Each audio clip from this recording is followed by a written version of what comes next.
Surat crime બ્રાન્ચે એક પ્રશંસનીય કામગીરી કરી આંતરરાજ્ય સ્તરે કરોડો રૂપિયાની છેતરપિંડી આચરનાર એક સાયબર ગુનેગારને ઝડપી પાડ્યો.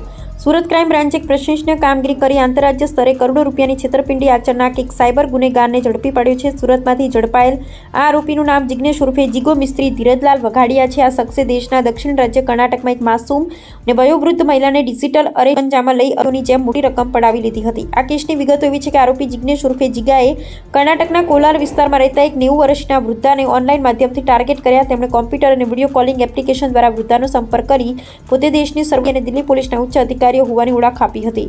આરોપીએ વૃદ્ધા પર કોઈ ગંભીર ગુનાઓ સામેલ હોવાનો ખોટો આરોપ લગાવી ધરપકડની બીક બતાવી તેમને કલાકો સુધી કેમેરા સામે ડિજિટલ અરેસ્ટ એટલે કે નજર કેદ રાખ્યા હતા. ત્યારબાદ કેસ રફા દફા કરવાના નામે કટોકટી ઊભી કરી વૃદ્ધા પાસેથી કટકે કુલ રૂપિયા 1.34 કરોડ પડાવી લીધા હતા.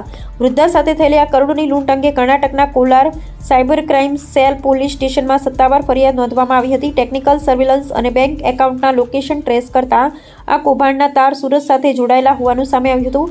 જેને પગલે સુરત ક્રાઇમ બ્રાન્ચે તાત્કાલિક અલગ અલગ ટીમો બનાવી વોચ ગોઠવી આરોપી જિગ્નેશ વઘાડિયાને દબોચી લીધો હતો. હાલમાં સુરત પોલીસે આરોપીની અટકાયત કરી આગળની પૂછપરછ હાથ ધરી છે અને કર્ણાટક પોલીસને આ અંગે જાણ કરી કાયદેસરની ટ્રાન્સફર વોરંટની પ્રક્રિયા શરૂ કરી છે.